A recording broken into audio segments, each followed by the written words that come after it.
tuan-tuan, sebagaimana yang dinyatakan oleh Dr. Hafizi Makno sebagai pengurus Ikram untuk Syria, dia mengatakan kita jangan keliru. Kerana apa? Memanglah di Mesir ini, penduduk Mesir ini, untuk makluman tuan-tuan, 94% adalah Muslim. 94%. Yang baki apa? Yang baki Kristian. Jadi memang boleh katakan 100% orang Islam situ. Jadi kita jangan bayangkan yang Islam kalau Islam tidaklah. Penduduk Mesir, tuan-tuan, bilangan mereka 84 juta. Ramai. Dan yang duduk di bandar Kaihara macam kita ni, Kaihara ni ibu negara Mesir kan. Kita ibu negara Malaysia ialah Kuala Lumpur. Tuan-tuan bayangkan, duduk dekat ibu negara di Kaihara itu, bilangan duduk dekat Kaihara saja 24 juta. Hampir menyamai rakyat Malaysia. Tuan-tuan, ini ramai. Rakyat Mesir ramai. Daripada keluasan negara Mesir lebih kurang 1.3 juta kilometer persegi. Besar tuan. Dan negara Mesir ni kayu. Sebenarnya dia kayu. Nanti insyaAllah kita akan sebutkan. Antara lain kerana perspektif manusia itu sendiri. Saya lihat ramai yang bukan Islam sendiri yang berdiri di dataran Raba'ah. Orang tunjuk macam gini kan, nombor 4 kan, tangan 4 kan tuan, Ustaz? Sini saya tak masih lagi tak. Tuan, nampak saya buat 4 dah tangan ni. Apa maknanya? Dia macam inilah. Kalau di Malaysia ni Shah Alam ni pakai section 4, section 5. Jadi di Mesir ni dipanggil section 4 tu panggil Hayyur Rabah, Hayyur Rabi', Hayyur Sabi', Hayyur Ashir. Jalan 10, jalan 4. Jadi mereka berhimpun di section 4. Anda faham ni. Dan di section 4 ni ada satu masjid yang namanya Masjid Rabi'atul Adawiyah. Mereka berhimpun di hadapan Masjid Rabi'atul Adawiyah. Itu lambang 4 ni sebagai lambang yang bahawa mereka menyokong perhimpunan di depan Rabi'atul Adawiyah supaya tentera Mesir yang memulingkan Presiden Mursi itu mengembalikan semula Presiden Mursi yang dimulingkan itu. Daripada perspektif Muslim sudah barang tentu sebagaimana yang disebutkan oleh hadis tadi. Al-Muslim akhul Muslim, atau Al-Muslim haram. Antara Muslim dengan Muslim yang lain haram. Apa haramnya? Nabi kata malu, damu, wa malu, wa ardu. Antara kita ni tuan-tuan, sesama orang Islam ni, haram 3 benda. Damu, darah kita haram. Saya tak boleh suka-suka jumpa Pak Imam kan, ambil pisau toreh tangan Pak Imam. Sakit Pak Imam? Memang sakit. Haram hukumnya. Apatah lagi sehingga boleh menyebabkan kematian. Sebab dalam Islam ada sebab hukum qisas. Kalau mengutukan orang, sabit, orang boleh lukakan kita balik. Luka balas luka. Jadi haram kita sesama Islam ni mencederakan orang Islam. Hukumnya haram. Yang kedua apa? Tadi damu. Yang kedua malu, hartanya. Kita wajib memelihara harta orang Islam. Jiran kita balik kampung, wajib jaga rumah dia kalau kita tak balik. Tengah nak ambil wuduk, nampak ini jam tangan kawan aku ni Rolex baru beli, dia lupa. Wajib kita pelihara dia, ambil serahkan semula. Islam ajar kita begitu. Kita wajib jaga darah dia, wajib jaga harta dia, dan wajib jaga arduhu, maruah tuan-tuan. Kalau orang kutuk selalu kita ni, kita tahu dia dikutuk, kita jangan nambah pula. Hari ni banyak nambah. Kita kena jaga maruah dia, jangan dijatuhkan. Itu kewajipan sebagai seorang Muslim. Dari perspektif sumbangan ikhwan muslimin kepada kebangkitan Islam sedunia, bahawa mereka bangkit, antaranya Dr. Muhammad Mursi ini daripada ikhwan muslimin yang merupakan gerakan dakwah. Dia bukan gerakan pemberontak ataupun dinamakan sebagai satu kumpulan yang memberontak, yang bersenjata. Tidak. Dia gerakan dakwah, ajak orang pergi masjid, ajak orang buat kebaikan, ajak orang beramal dengan Islam, mengenal diri dan mengenal Tuhan siapa. Bahawa mereka ini merupakan sumber kebangkitan Islam yang bermula daripada Mesir. Jadi kita lihat bahawa yang disebutkan sebagai IM di situ ataupun ikhwan muslimin, dia bukan pengganas tuan-tuan.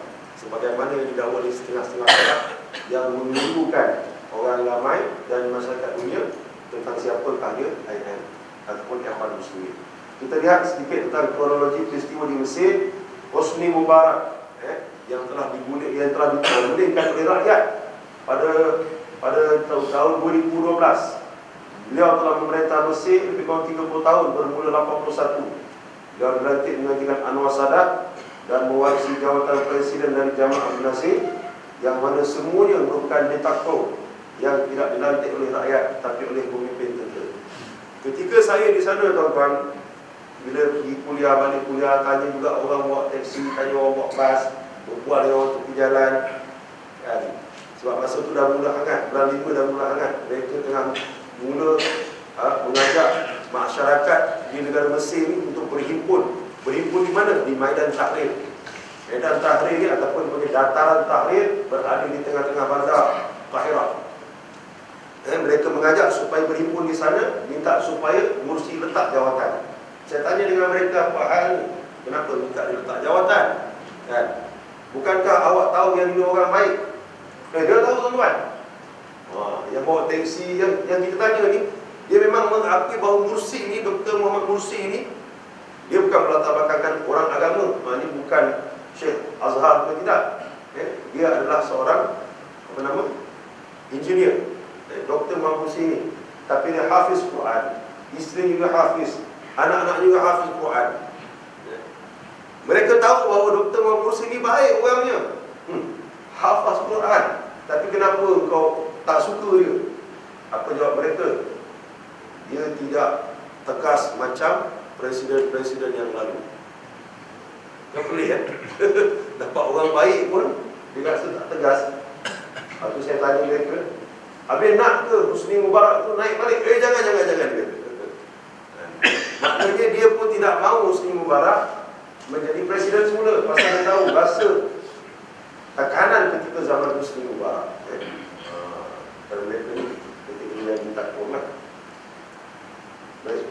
Sepanjang pemerintahannya, walaupun Mesir kaya, benar Mesir kaya, tapi lebih separuh berada di bawah tahap kemiskinan, yang mana Mesir terpaksa berlutut pada Amerika dan Israel. Ada beberapa ucapan Dr. Muhammad Mursi ketika dia masih pegang tampuk sebagai presiden. Dia banyak jumpa hari ini jumpa dengan petani-petani, besok jumpa dengan teknokrat, lusa jumpa dengan penjawat awam. Dia bagi ucapan ni. Ada ucapan yang saya dengar direct daripada radio. Disebutkan kita ini negara yang kaya, dan sedikit masa lagi kita tidak perlu bergantung dengan negara luar. Memang dia berjaya tingkatkan dia punya produktiviti tanam-tanaman. Dan dia kata kita ini ada kekuatan untuk membina senjata dan kita akan buat senjata. Itu kalimah yang saya masih ingat lagi. Dr. Muhammad Mursi sebut. Maknanya Mesir tu kaya. Negara yang cukup campak apa je. Dan Mesir kalau tuan-tuan buka dalam Al-Quran, 3/4 kisah-kisah yang terdapat dalam Al-Quran, 3/4 merupakan kisah-kisah yang berada di negara Mesir. Kisah tentang Nabi Yusuf AS, Nabi Musa, kisah Fir'aun, kisah-kisah yang adalah Al-Quran. Jadi Mesir ni merupakan satu bumi yang disebut sebagai bumi Anbiya. Nabi ramai yang kat situ. Dan sebagai Ardul Kinanah. Nabi disebut Ardul Kinanah. Apa dia Ardul Kinanah ni? Ardul Kinanah ini apa? Segala apa datang daripada, segala apa yang baik ada di Mesir, bumi Mesir. Dan bumi Mesir ni disebut Kinanah juga. Ulama bahasa sebut Kinanah ni adalah anak panah. Anak panah yang mana bila kita keluarkan daripada dia punya tabung dia akan memanah. Maka ulama menyatakan memang Mesir ni berjaya melahirkan ulama-ulama yang bertebaran berada di seluruh dunia. Antaranya yang dikeluarkan oleh Universiti Al-Azhar. Sehingga hari ini satu-satunya universiti yang berada di dunia yang memberikan pendidikan Islam kepada rakyat dunia secara percuma. Tuan-tuan nak belajar pun boleh. Saya jumpa ramai yang hantar anak dia belajar, dia sendiri pun belajar. Dia duduk sekali kat sana, dapat bahasa, dapat NU. Tidak ada di negara lain. Kalau negara yang miskin, dia sponsor lagi kepada pelajar-pelajar tersebut. Ini yang ada di Azhar. Sayang kita tuan-tuan Azhar yang berada di Indonesia. Baik, pada Januari 25 hingga Februari 11 Februari tahun 2011, revolusi rakyat Mesir bermula. Rakyat menuntut, bukan golongan tertentu. Pada tahun berkenaan 2011, semua rakyat keluar. Tuan-tuan bayangkan, kalau Johor ni dan Malaysia ni semua orang keluar ke jalan minta supaya Presiden letak jawatan. Itu tahun 2011. Berbeza dengan apa yang berlaku sekarang. Beza. Mubarak letak jawatan pada Februari 11 Februari 2011. Dan dari Parlimen, Ikhwan Muslimin menang hampir separuh kursi. Pilihan raya Presiden pusingan pertama 13 calon, antaranya Muhammad Mursi dan Ahmad Syafiq. Siapa Ahmad Syafiq ini? Dia merupakan Perdana Menteri pada zaman Hosni Mubarak. Kemudian pilihan raya pusingan kedua, yang memang diperakui sendiri, bukan saja media dalam negara Mesir, tapi media-media luar atau media barat mengesahkan bahawa pilihan raya ini pilihan raya yang bersih, yang tulus, di mana Mursi telah mendapat kemenangan dengan 52% sebanyak 13 juta undi. Dan Presiden Mursi mengangkat sumpah pada 30 Jun 2012. Kalau dia dipulihkan pada bulan Jun yang lepas, bulan Julai 5 bulan Julai hingga 4 bulan Julai, bermakna setahun. Jadi ini yang dikatakan Dr. Muhammad Mursi lawan dengan Ahmad Syafiq. Ahmad Syafiq ini Perdana Menteri pada zaman Hosni Mubarak. Dia dapat 48%, Presiden Muhammad Mursi dapat 81.2%. Ketika beliau memasuki pejabat, hari pertama dia masuk pejabat setelah mendapat kemenangan. Baik, apa yang ditinggalkan oleh Hosni Mubarak selepas dia dijatuhkan dan Mursi mengambil alih tampuk pimpinan sebagai presiden? Dia tinggalkan bebanan yang banyak kepada Dr. Mursi, antaranya hutang negara 1.3 bilion, 5 juta rakyat tak ada tempat tinggal, 7 juta ibu tunggal tanpa pekerjaan tetap, 30 juta orang keciciran pelajaran. Kemudian di pejabat-pejabat kerajaan masih lagi ada yang dinamakan sebagai macam kroni-kroni orang-orang Hosni Mubarak. Siapa Dr. Muhammad Mursi ini? Mari kita kenal. Dia Presiden Arab pertama yang dilantik oleh rakyat sendiri. Rakyat lantik Presiden awam yang pertama, bukan dari kalangan orang tentera. Presiden Arab pertama yang menghafal seluruh juzuk isi Al-Quran. Ada satu ketika dia berucap dengan golongan petani-petani, tak silap saya petani pun. Ketika itu masuk waktu asar, dia tengok jam, dia tanya, dia dah masuk asar ni, kita azan boleh tak? Semua kata okey, azan. Dia pun azan. Presiden azan, tuan-tuan, tengah berucap dia azan. Presiden Arab pertama daripada parti Ikhwan Muslimin, dan Presiden Arab pertama yang membenarkan orang ramai bebas mengkritik beliau secara terbuka. Dengan demikian terdapat lebih 30 saluran di Mesir yang menghina beliau siang dan malam. Benar, saya tengok sendiri di kaca-kaca televisyen. Telusnya je, adil dia dibagi orang. Kan? Dekat TV ni tuan-tuan, Allah, kadang menyampak tak tengok ada TV channel tu. Dia berdiskusi, dia cerita tentang Mursi ni tak bagus lah, apa lah. Tapi Mursi tak tutup channel tu. Padahal dia presiden, ada kuasa untuk menutup. Tak tutup. Cuba kita. Jangan ditutup. Habis. Presiden Arab pertama yang berjabat tangan dengan pengawal penjara tu. Maknanya apa? Presiden-presiden yang lalu, dia bengis. Sorry ya, nak salam. Tuan-tuan bayangkan, kalau presiden yang lalu, contohnya Hosni Mubarak, dia nak pergi ke satu tempat, contohnya nak pergi melaksanakan solat Jumaat, laluan untuk sampai ke masjid itu, sepanjang-panjang jalan itu ditutup 2 jam sebelum dia bergerak. Bukankah menyusahkan rakyat? Sedangkan keadaan dekat bandar Kota Kahirah itu sangat padat penduduknya, dengan kenderaannya pack, sentiasa jam, tuan-tuan. Tapi Mursi tak pernah begitu. dalam buku ekspor, walaupun memang ada tidak bersama-sama dengan dia. Ya. Presiden Arab pertama yang melarang meletakkan gambar beliau di bangunan kerajaan. Tak payah, tak. Kan? Tak payah itu. Kan? Tapi memang style pemimpin Arab ni, kalau dia jadi pemimpin, dia akan letakkan punya gambar, bukan kecil di gambar luar. Kalau bangunan tu besar, sama-sama bangunan tu turun gambar dia tadi. Macam dekat Syria, Fashar, ada mana-mana pergi gambar dia, ada patung dia. Itu cara bagaimana mereka nak supaya rakyat sentiasa mendukung mereka. Presiden Arab pertama tinggal di sebuah apartmen yang disewa dan terima gaji biasa seperti pekerja awam Mesir yang lainnya. Sewa je biasa. Sebelum dia jadi presiden, duduk situ. Dah jadi presiden pun duduk situ. Habis istana presiden yang sedia ada digunakan untuk tetamu-tetamu kenamaan yang datang. Termasuklah kita punya bekas PM kita, Tuan Mahathir. Tuan Mahathir ada 2-3 kali jumpa dengan dia.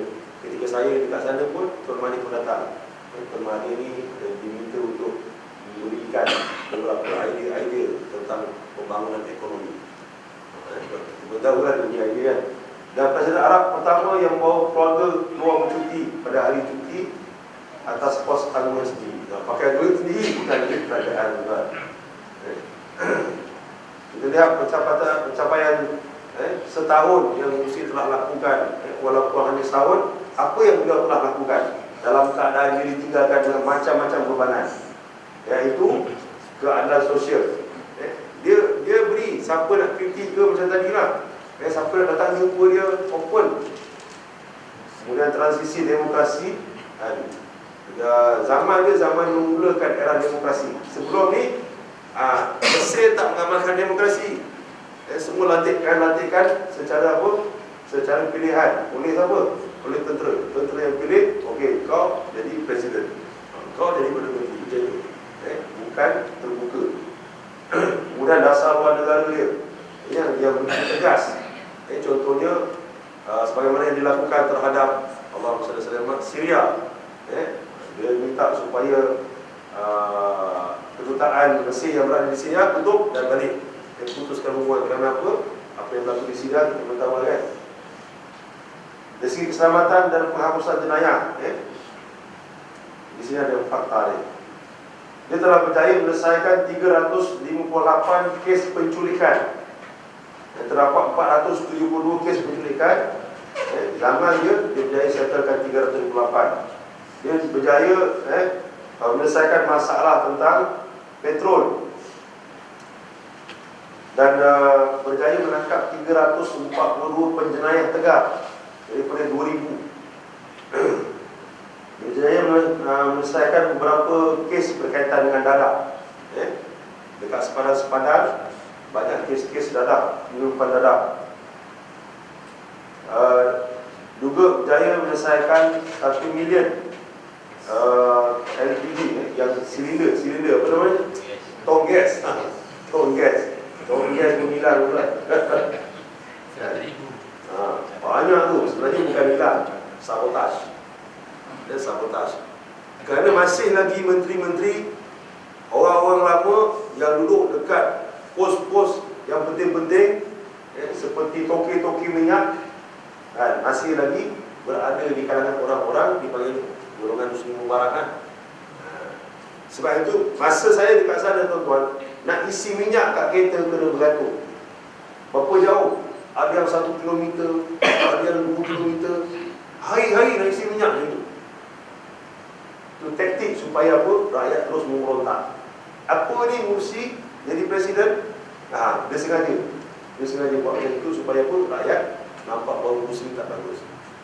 Dia sabotaj lah. Dia berjaya cover ataupun menyelesaikan kes kehilangan kenderaan 15,000 tuan. Pelajar kita sana pakai motor kebanyakannya, untuk pergerakan jadi mudah. Ada seorang pelajar saya jumpa dengan dia 2 kali ke 3 kali beli motor, hilang tiga-tiga. Kali yang ketiga, kali kedua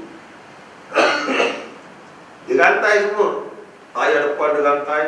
Rantai bukan kecil, dia rantai besar-besar ni tuan. Tayar belakang dengan attack, body pun dengan attack, pun hilang. Andal orang Mesir. Dia selesaikan 380 bilion isu resale, dan dia selesaikan masalah tentang makanan, subsidi makanan 159 milion kilogram. Naik tuan-tuan, naik. Maknanya peningkatan dari sudut investment. Apa investment ni? Pelaburan. Daripada 1.8 pada 2.4. Begitu juga dengan peningkatan dalam negara punya penghasilan daripada 170 ke 181. Bilangan pelancong meningkat daripada 8.2 milion kepada 9.2 milion pelancong masuk. Ramai. Okey. Walaupun pencapaiannya baik, setahun tuan-tuan, setahun, tapi macam-macam dia buat. Itu sebahagian, banyak lagi. Antara dia naikkan gaji. Tuan-tuan bayangkan, pensyarah Universiti Al-Azhar gaji dia 700 genei. Junai lah, perkataan sebelum itu junai pun, tapi bahasa panggil genei. 700 pound. 700 pound sana dengan duit kita separuh. Contohnya kita ada 50 sen, dapat 1 genei. Kalau gaji seorang pensyarah 700 genei, duit kita berapa? 350 ringgit. Bayangkan, pensyarah gaji 350 ringgit. Bila mursi naik, maka dia upkan gaji pensyarah. Jadi paling kurang 1,800. Bagi mereka dah nak okey lah kan, 700 kan. Kalau kita nak bagi 1,800 bagi 2, 900 kan? Betul kan? 900 ringgit dia gaji. Allah Akbar. Tuan-tuan tengok pensyarah punya kereta, ya Allah kan, malu kita tuan-tuan kan. Tapi dia kata ini pun dah syukur Alhamdulillah. Pensyarah tuan-tuan bila dia dapat gaji, dia bila jalan jumpa dengan staf dia yang jenis pion lah, bahasa mudah pion. Dia keluarkan duit dulu. Dia tahu pion tu susah, bawa dia jaga pintu, jaga keluarkan duit dulu. Padahal gaji dia sikit pun dulu. Allah. Maknanya dia kongsi sama dengan orang lain. Jadi zaman Mursi ini berjaya dinaikkan gaji. Kenapa golongan anti-Islam dan pro-Islam mahu bolehkan Mursi? Kerana apa? Kerana Mursi berjaya meningkatkan produktiviti gandum daripada 20% naik jadi 60%, tuan. Banyak tu. Peningkatan sebanyak 40% gandum merupakan makanan asasi penduduk Mesir. Sebab tu roti sana dipanggil aish. Aish ni bukan roti, dalam bahasa Arab ialah khubzun. Tapi mereka tak sebut khubzun, khubuz, dia sebut aish. Aish ni maknanya apa? Hidup. Dengan roti tu mereka boleh hidup. Sebab tu dia sebut aish. Kalau aish ni naik harga, memang rakyat mereka akan memberontak. Jadi dia berjaya. Sebab tu dia berani kata bahawa kita boleh hidup sendiri berdikari tanpa perlu dapatkan daripada negara-negara luar. Dia pun telah bangun, memang sebenarnya dia kilangan, dia tambahkan lagi industri elektronik, senjata, kereta, dan macam-macam.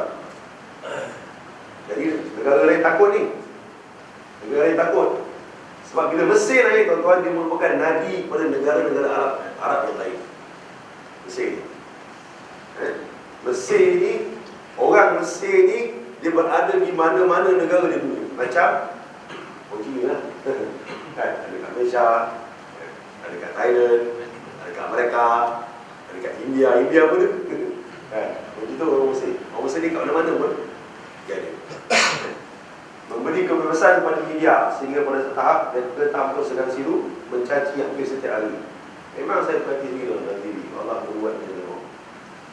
Hafaz Quran dan selalu solat berjemaah dan imam di masjid.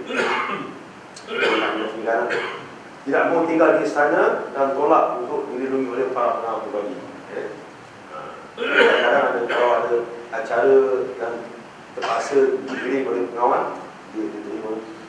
Menyokong perjuangan Palestin dengan sebab bila Mursi naik, sempadan Mesir dengan Gaza, sebab Mesir dan Gaza inilah yang paling dekat, maka dibuka dan dibenarkan untuk menyalurkan berbagai-bagai bantuan kemanusiaan, ubat-ubatan, makanan. Okey, membebaskan pemerintahan kerajaan Mesir daripada cengkaman. Kita lihat tuan-tuan, ada 40 bulan yang bersatu hati untuk menggulingkan Mursi. Antaranya Tamarruk. Tamarruk ini maksudnya pemberontak, bahasa Tamarruk, yang terdiri dari berbagai fraksi, antaranya pemuda April 6 sampai April, yang memulakan yang mencetuskan pada tahun 2000 setelah punya revolusi yang keluar. Bukan Ikhwan pun, tapi pemuda-pemuda ni yang memberontak supaya diturunkan Hosni Mubarak. Hosni Mubarak turun, mereka lah yang membakar jiwa rakyat supaya keluar ke jalan-jalan untuk minta supaya Hosni Mubarak turun.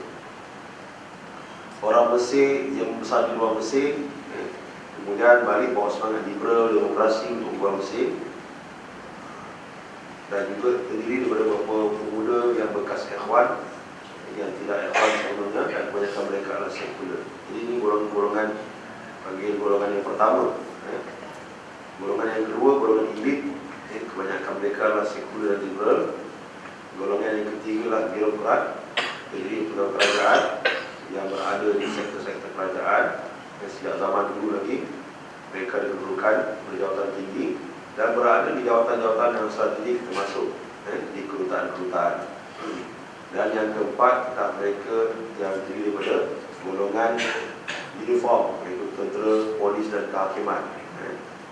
Ini empat kumpulan yang bersatu hati untuk menggulingkan Presiden Mursi. Di kronologi peristiwa di Mesir,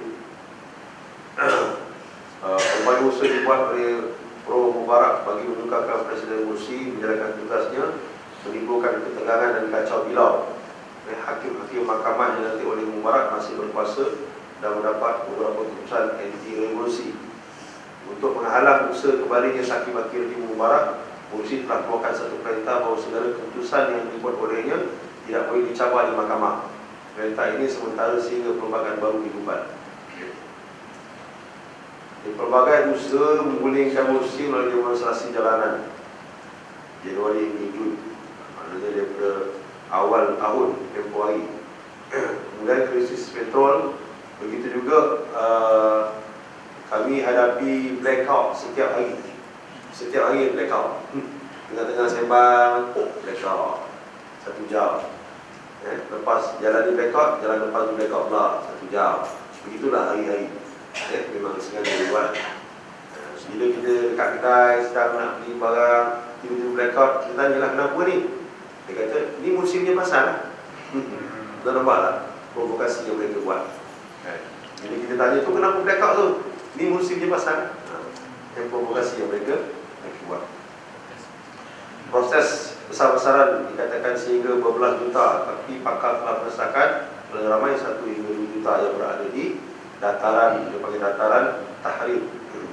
Jadi pada 3 Julai yang lalu, Mursi diguling melalui kudeta. Apa di kudeta? Rampasan kuasa oleh tentera, yang kononnya sebagai memenuhi aspirasi rakyat yang minta supaya Mursi ini turun. Yang pada ketika itu Jeneral Fatah As-Sisi menjadi pemimpin tentera yang mengambil alih pemerintahan. Pada Julai, antara Julai ke Ogos, ini dekat Rabah, tuan-tuan Rabah ni dekat depan Masjid Rabi' Abdul Adawiyah.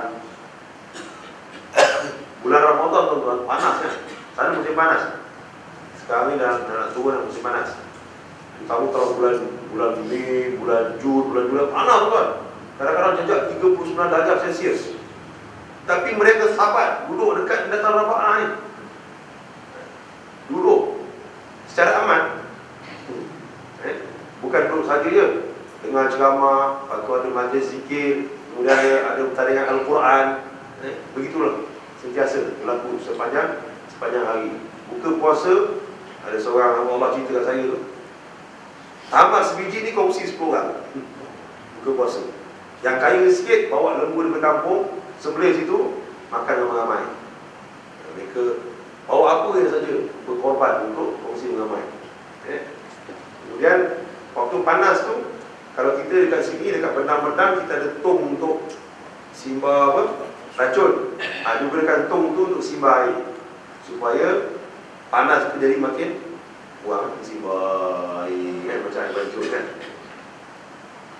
Okey, mereka bersolat, berpuasa, berzikir dengan ceramah kat situ. Perhimpunan di Raba'ah bukan hanya dihadiri oleh ahli dan penyokong ikhwan muslimin, tapi juga penyokong Islam, demokrasi, revolusi dan lain. Saya nampak ramai di kalangan orang Kristian sekalipun. Dia bawa banner tuan-tuan. Dia kata kami bukan ikhwan, tapi kami menyokong kebenaran. Mereka dah nampak. Hatta bila berlaku tembak-menembak tuan-tuan, selepas peristiwa, terutama peristiwa pada Allahumma salli ala sayyidina Muhammad, selepas 4 Jun, 4-6 Jun, selepas itu ramai yang menyokong yang berada di medan tahrir. Medan tahrir ini yang memberontak, mereka beralih arah, pergi ke dataran Raba'ah untuk menyokong, supaya Mursi dikembalikan. Saya lanjut sikit video tak ada. Ini kesan selepas 15 Ogos, kemusnahan yang berlaku Masjid Rabi'atul Adawiyah yang terbakar. Cantik masjid ni. Dalam dia ada aircon, macam tuan-tuan ada aircon. Ni gambar syuhada-syuhada daripada Masjid Iman Makram Habib pada 15 Ogos dipenuhi dengan syuhada korban. Banyak yang dilihat kesan tembakan, banyak yang kena dekat dada dan kepala. Kepala dada. Maksudnya tembak untuk mati lah, untuk bunuh lah. Dan mereka gunakan bangunan-bangunan yang tinggi sebagai satu lokasi untuk mereka letak dipanggil apa, penembak tepat, sharpshooter. Ini gambar dalam Masjid Rabi'atul Adawiyah yang terbakar. Dilahirkan di bulan Ramadan dan telah meninggal dunia pada bulan Syawal. Ini contoh penembak-penembak tepat yang berada di atas bangunan. Masa saya kat sana, ada seorang yang ditembak, dia pakai helmet. Bukan helmet, dia pakai topi. Dia ni pemberita.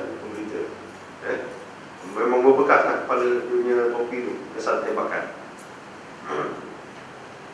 Respon antarabangsa, human rights. Eba Moraif memfailkan laporan di blog mereka, di mana mereka mengatakan penduduk pelaksanaan telah dibunuh dengan peluru hidup dan senapan patah. Akses untuk klinik perubatan Raba'ah terhad disebabkan penembak tepat dan berdekatan, bermakna ambulans tak dapat sampai ke hospital dan orang yang bawa mereka cedera dan pengusul masa berjalan mati penembak tepat. Nak azan dulu kan? Ya? Boleh? Sambung? Dengan izin bagi saya 10 minit boleh? 10 minit ke 10 jam?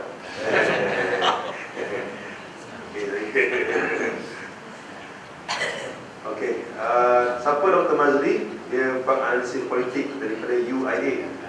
Kesatuan Eropah telah mencanangkan usaha damai yang tidak melibatkan keganasan, namun pihak Tentera Mesir tidak mengambil endah, namun pihak Tentera Mesir tidak mahu jalan damai, tapi mahu menghancurkan kumpulan penentang mereka. Sebelum saya balik sini, ada yang datang kepada mereka bagi cadangan kepada Mursi supaya menamatkan perhimpunan yang mereka buat di dataran Raba'ah. Mursi kata apa? Sama ada aku mati ataupun kamu nak. Sama ada aku mati ataupun kamu nak. Namun nak bunuh, minta maaf dia. Raja Allah Arab Saudi telah menyuruh bangsa Arab untuk berdiri sama-sama menentang cubaan untuk menjejaskan kestabilan Mesir. Raja Arab, kerajaan Arab dan seluruh rakyatnya bersama dengan saudara di Mesir menentang keganasan. Kata dalam satu kenyataan yang dibaca di kesempatan pada hari Jumaat sambil menyatakan sokongan penuh pada kepimpinan Tentera Mesir. Sedih ya, tuan? Sedih kita dengar. Hari pertama selepas Morsi digulingkan, Israel bagi ucapan tahniah kepada Fatah Sisi. Fatah Sisi dia, Jeneral Tentera Mesir. Bukan setakat ucapan tahniah, tapi dia bagi satu gelaran. Dia panggil batalah. Batalah ni apa? Perwira. Dia Fatah Sisi perwira. Hari yang ketiga, saudara kita ni, Raja Abdullah ni, dia bagi 1.3 bilion menandakan sokongan daripada apa yang telah dilakukan oleh Fatah Sisi. Okay. Respon umat antarabangsa, Malaysia pun ada, di Sydney, iaitu di Australia, di Jepun, di Paris, di New York. Ini semua kemanusiaan. Mereka bukan Islam pun, tapi mereka melihat bahawa apa yang berlaku di sana tidak sepatutnya berlaku. Di Pakistan, di Maghribi, di Turki. Apa kata Syekh Dr. Yusuf Qaradawi? Sisi, Bablawi dan Adi Mansur Al-Baradi terlibat dalam aksi kejahatan. Mereka akan diminta dipertanggungjawabkan oleh Allah dan rakyat Mesir. Sungguh apa yang terjadi tidak pernah terjadi sebelumnya. Bahkan hingga pada dinasti Mamalik sekalipun tak pernah ada pembantaian sebesar ini atas rakyat Mesir. Dan angka kematian jejak 3,000 lebih dan angka yang cedera, parah dan sebagainya jejak 10,000 tuan. Pandangan ulama terutama Arif, dia pun kena tahan sekejap lah. Salah seorang persatuan ulama muslimin berkata, wahai orang yang menyokong pembunuhan dan bakar saudara kita di Mesir, aku bersumpah kepada Tuhan bahawasanya aku menasihatimu, ingatlah anda berdiri di antara tangan Allah dalam keadaan takut dan bertelanjangan, dan kamu akan ditanya tentang apa yang telah berlaku, akan ditulis penyaksian, dan kamu semua akan ditanya. Maksudnya pun nanti dekat Yaumal Mahsyar. Jawab nanti ditanya. Media-media membuat kenyataan-kenyataan yang tidak tepat. Antaranya surah Khabar Misr Al-Yawm. Dia kata apa? Peperangan penentuan negara atau jamaah. Dia telah melibatkan, dia kata jemaah Ikhwan Muslimin ini macam penganas. Dia terus label Ikhwan Muslimin penganas, supaya dia boleh buat tindakan ke atas Ikhwan dan nak mengharapkan Ikhwan. Surah Khabar Asy-Syuruk, Ikhwan berhimpun dengan senjata. Anda tahu apa yang berlaku sebenarnya? Mereka punya perisik-perisik letak dalam beg, dalam karung dan sebagainya, bawa lari, letak kat tengah-tengah tempat orang-orang di Raba'ah contohnya berhimpun, dia letak, kemudian dia lari. Kemudian bila mereka masuk dalam, mereka kata, ni ada senjata, ada peluru, ada pistol, padahal mereka sendiri letak. Sebabnya banyak video-video yang dapat dirakam oleh rakyat Mesir sendiri. Dia rakam, dia upload, orang tu bawa, rakam, upload. Orang Mesir anda juga ni. Dia rakam, dia upload. 2 jam tuan-tuan selepas Fatah Sisi itu mengumumkan bahawa digulingkan, 2 jam selepas itu semua siaran-siaran televisyen milik Ikhwan termasuk Jazeera ditutup. Kemudian ditahan dia punya petugas-petugas kat dalam. Terus tengok TV terus tak ada. Maknanya dia memang dah rancang. Semua media-media ni yang seolah macam menyokong Mesir, semuanya disekat. Jadi tak dapat berita-berita yang sahih. Kemudian surah Khabar Al-Watan, dia kata Ikhwan sedang membakar Mesir. Maknanya dia nak kata Ikhwan jahat. Allah. Menteri Luar Mesir menyampaikan berita palsu pada satu sidang akhbar yang turut dihadiri oleh wartawan akhbar luar negara. Ya. Menteri dari pihak berita menyebarkan gambar ini. Ini gambar ni. Kan? Tapi gambar ni sebenarnya gambar apa? Bukan dekat Mesir ni. Ini kat negara lain. Tak saya negara ni. Palestin. Tunisia, barakallah. Dan tonton tengok pakaian ini bukan pakaian musim panas. Ini pakaian musim sejuk.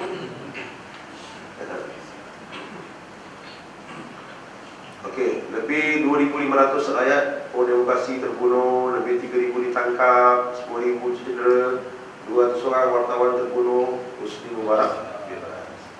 Sampai sekarang Presiden Muhammad Mursi tak tahu di mana dia. Tahu. Mereka bimbang kalau masuk penjara bawah tanah. Tak salah. Walaupun rakyat dibunuh, rakyat tidak gentar untuk terus menuntut hak mereka. Tuan, sampai hari ini 2 hari lepas mereka berhimpun dekat Kardasah. Bukan orang-orang masjid nak cerita itu. Bukan orang masjid ni berhimpun je. Ni orang-orang tak sembahyang pun keluar ni. Minta supaya ditegakkan keadilan. Faham? Tak terbunuh di Malaysia ni Mereka nakkan supaya kebenaran tu diberikan, sebab mata kepala mereka nampak kejadian yang sebenar, apa yang berlaku. Rakyat Mesir dalam suara mengikuti mereka menuntut hak demokrasi dan dapat kembalikan legitimasi. Mereka tidak akan mengiktiraf kerajaan bagi rampasan kuasa. Mereka menuntut supaya mengembalikan Dr. Mursi sebagai presiden. Apa yang boleh kita lakukan? Doa sama ada tuan-tuan nak buat doa berkulut nazilah ke, doa ataupun di luar bila doa supaya apa, Allah percepatkan ditutup pintu-pintu fitnah, supaya tidak ramai yang mati dalam keadaan tidak berdosa, supaya mereka cepat tenang, cepat aman. Mereka dah susah. Mereka dah susah. Terus pula tekanan yang macam ini, tuan-tuan. Nak makan minum payah. Sokongan moral. Kemudian kita sebar-sebarkan maklumat yang tepat kepada jiran, saudara, kawan-kawan. Itu tugas kita. Okey. Saya rasa itu buat Anilas. Kenapa Husni Mubarak pun diturunkan 30 tahun memerintah tanpa mandat yang sah? Pasal apa? Tentera ambil alih kuasa, tentera ambil dia, kau jadi presiden. Bukan rakyat yang pilih pun. Kekayaan negara, biarkan rakyat berada. Kita saksikan fakta tadi. Dia asuh anak Ali Jamal untuk jadi penggantinya. Dia biarkan Samsing bermahal, dia panggil Baltoji, Samsing ni macam kongsi gelap. Ada 500,000 yang mendapat gaji. Dapat gaji tu kan? Ini kongsi gelap ni yang memang dipelihara untuk tujuan ni. Antaranya mereka punya kerja ni, yang bawa provokasi sana, provokasi sini, bina budaya rasuah, berbaik-baik dengan Israel dan menukarkan kehidupan umat Islam. Memang kaedah mereka ni susahkan rakyat, waktu dia urus sikit, rakyat ambil, susahkan rakyat, urus sikit, jadi rakyat sekadar sebut gantung macam ni. Okay, tuan, saya rasa setakat ini sajalah yang dapat anda kongsikan berkaitan dengan isu di Mesir. Apa yang harus kita tahu, iaitu Mesir dalam keadaan masih lagi belum ada penjudahnya. Jadi kita mohon kepada Allah supaya memberikan ketenangan secepat mungkin, dan juga berikan kebenaran kepada saudara-saudara kita yang berada di Mesir. Dan namun begitu, walaupun kita lihat tekanan mereka kena, namun orang rakyat Mesir ini dia tetap sabar. Dia tak mudah goyang. Dia tetap kental dengan keadaan di sana. Sedangkan 20 tahun dalam keadaan tertekan dengan rejim-rejim yang dipanggil diktator, ini bagi mereka agak biasa, tetapi kita kesian. Jadi tuan-tuan, sekiranya ada benda yang tuan-tuan nak kongsi ataupun tuan-tuan nak hulukan bantuan, sebagaimana pengurusi sebut, tuan-tuan boleh hulukan kepada pihak Ikram, mungkin dengan RM10 ke, dengan RM5 ke, kita boleh salurkan ke rakyat di Mesir yang memerlukan bantuan, agar dengan apa yang disumbangan sedikit itu dapat memberikan kelegaan kepada saudara kita yang berada di sana. Jadi saya rasa sekarang ini saja. Semoga Allah mengampunkan dosa kita, Allah mengampunkan dosa saudara kita yang lain, dan semoga kita bertemu di hari yang lebih kekal kembali dalam keadaan penuh dengan kenikmatan insya-Allah. Aku qouli hadza wa astaghfirullah li wa lakum. Wassalamualaikum warahmatullahi wabarakatuh.